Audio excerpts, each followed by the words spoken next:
Let's talk about our module 3 for our midterm. So we will be talking about nutrition. We know that in the preliminary, we already tested your capabilities in terms of physical fitness, kung gaano po ba kayo ka-active, gaano po ba kalakas ang resistensya natin, ang inyong physical activity po ba ay kumusta. So this term, we will be talking about our nutrition. So you have to remember that fitness without nutrition is still nothing. That's why there are people who might be physically good, physically active, but still on their plateau state or their stagnant state because they are not changing their own nutrition. Module, we shall be talking about two topics, namely the food groups and the guidelines to lifelong weights and health maintenance. According to experts, an individual needs to consume more than 40 different nutrients in order to maintain good health. But since wala naman pong pagkain na meron ng lahat ng 40 nutrients na yon, it's very important to have a variety of diet sa isang tao. So, tayo po dapat in concept are eating variety of foods na dapat merong adequate intake ng mga nutrients na sinasabi po natin kanina. Like foods rich in carbohydrates, fats, proteins, vitamins, and minerals. If we define nutrition, it means our own food intake. So how we eat food, how we prepare it, what are the content of the food that we are eating. This is nutrition, and nutrition is the key to any level of physical conditioning. Like what I said, there are people who are physically active, goes to the gym multiple times, at least sometimes 3 to 5 times a week, but still not that strong because they lack proper nutrition. So, nutrition involves the nutrients that get into our body through the regular 3 meals and snacks. But when we say nutrient, it refers to the substance in food that provides structural or functional components or energy to the body. These nutrients is or are found on the food or substance that we eat. But you might be asking, sir, are we required na dapat lahat yun meron kami? Kailangan ba palagi meron nun sa katawan?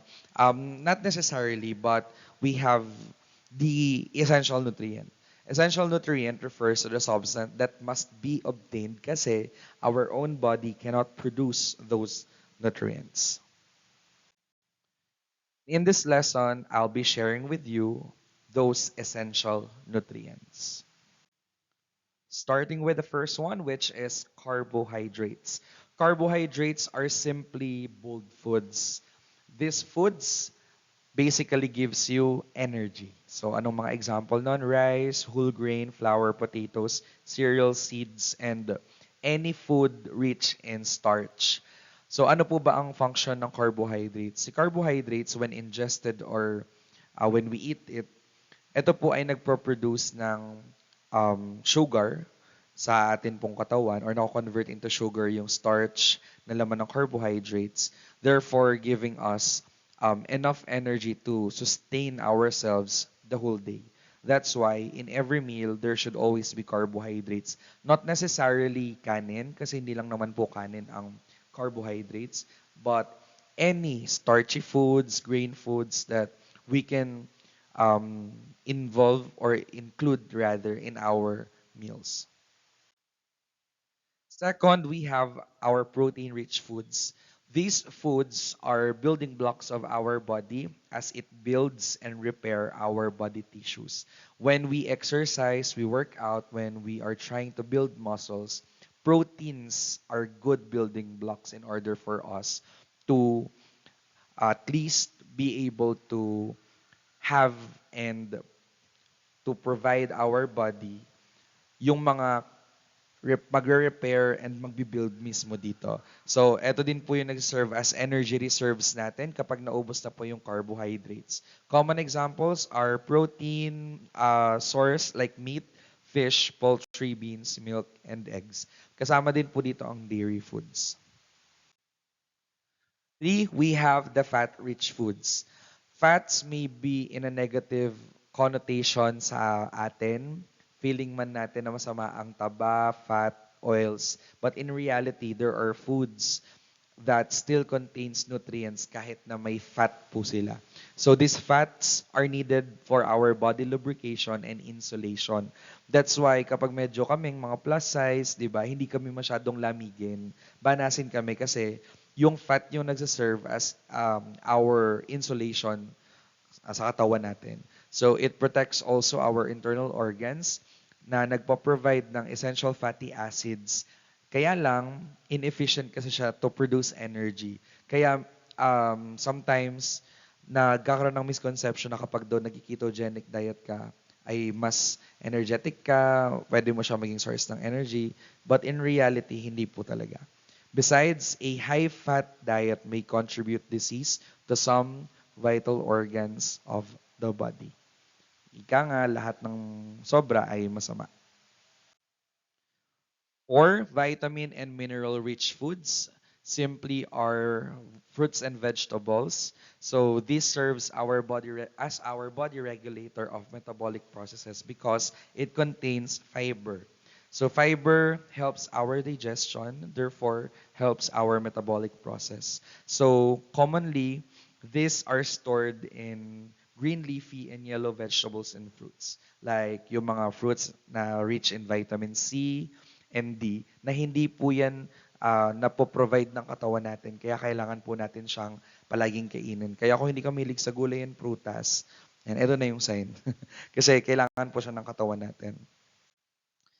Vitamins, example, includes water-soluble B group vitamins and vitamin C. And the soluble vitamins are vitamins A, D, E, and K. Here are some sources of it. Fruits and vegetables are good sources of vitamin C and A. Kasama na po ang folic acid. Kaya po sa mga nagpupuyat, crucial po talaga ang gulay sa inyo kasi may folic po siya. Grains and cereals are generally good sources also of vitamins and fiber. That's why in the breakfast, if you don't want rice, cereals po at grains ang magandang ipalit. Kasi po, rich din po sila in fiber. You can also get from full-fat dairy and egg yolks. So, commonly sources po yun ng fat-soluble vitamins. Kaya po, hindi po pwede ang sobrang madaming pula ng itlog or yung dilaw ng itlog. Kasi po, may fat-soluble po yun na vitamins. Okay lang yung paunti-unti, pa isa-isa in a day, in moderation. And milk and vegetables or soybean oil, source po sila ng vitamin K, na good for synthesizing gut bacteria. In terms of minerals, we have the following examples. Sodium, calcium, iron, iodine, magnesium. So ito po ay tinutulungan din ng katawan nating ma-regulate ang ating pong katawan. Sources are commonly milk and dairy products ng calcium and magnesium. Red meat po is a good source of iron and zinc. Seafood and vegetables, depende po sa soil na pinagprodusan ng vegetables, are good sources of iodine. And lastly, we have, inad ko lang tong water pero wala talaga siya sa food group. So it is a beverage na kahit saan pong gulay at prutas usually ay present. And we know that water is very important in our body. So generally speaking, without water, we cannot live. Here are some examples of healthy foods. Fruits, nuts, and seeds, which are brain foods. Kung gusto nyo pong i-boost ang ating brain, nuts and seeds po ang isa sa mga makakatulong dyan. We have vegetables and meats. As we talked about, alam po natin na ang food pyramid is composed of 5, usually 4 steps. At isa-isahin po natin ulit yon. The first step is carbohydrates. Second ay vegetables and fruits. Third and fourth step, actually magkasama po yan, protein. Mas mababa lang po yung seafood or fish and dairy kasi it's better to consume more of that compared with meats na nasa taas. And fifth step is fats, oils, and sweets. Again, it's a pyramid because as you go up the pyramid, dapat po mas lumiliit yung consumption. Also, nandito din po ang pinggang Pinoy, like what I mentioned, a plate per serving basis. So makita nyo naman po na fully loaded meal po ang nandito, like the Go, Grow, and Glow. Lastly, we have guidelines to lifelong weight and health maintenance. First, eat balanced meals every day, like the Pinggang Pinoy, the basis of the food pyramid. Always remember to have a balanced meal na meron po ng mga food groups na na-mention ko kanina. To follow a consistent eating pattern, wag po tayong kakain kung kailan lang natin gusto. Dapat po, lagi po tayong may consistent na meal at never skip a meal. Lagi po tayong kakain, lalo na po ng breakfast because it's the most important meal of the day. 3, maintain your ideal weight. If your BMI is normal in your current state, maintain it. If you are overweight, obese, you have to trim down. And if underweight naman, though mahirap, kailangan po nating mag-gain. Or eat low-calorie snacks and avoid junk foods because the less the calories, the more na makakain mo. In reality, meron lang po kasi tayong certain calorie count na allowed per person. Well, it depends kung ano yung katawan na meron ka, anong lifestyle mo. So avoid junk foods and eat low-calorie snacks and avoid soft drinks po. Cut down on high fats food and eat more lean meats. Instead na kumain ng fats, you can opt to eat chicken, breast better. It's the healthiest part. Remove the skin. And of course, avoid fried foods. Lalo na deep fried. Best po ang bake, grilled, steamed. 6, drink 6 to 8 glasses of fluids a day or more. 1 liter of water per day is better, lalo na po kapag tag-init, to avoid dehydration and to regulate our temperature para mas madali pong makaikot ang nutrients sa katawan. 7, eat amidst a relaxed and pleasant atmosphere. Why? Because when your atmosphere is relaxed, less of noise, less of people, eating with another person or with your family and friends, yung pacing ng pagkain natin, yung pagsubo natin, yung pagmuya natin, mas nare-regulate and mas nakokontrol natin. So you are able to enjoy each bite. So if you make this a habit, mas malaki yung chance na ma-avoid mo yung overeating at hindi ka magkaka-indigestion. And lastly, if kailangan talaga ng food supplement, pwede po kayong uminom ng mga food supplements. So yung mga, sabi nga nila, Centrum Advance, yan, yung mga vitamins, pwede po yan. Kasi lalo na po yung mga high fiber supplements kasi it's very beneficial in lowering your cholesterol level.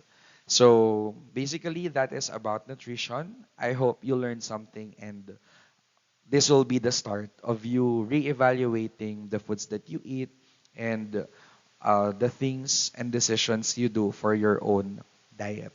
So thank you for listening and God bless you.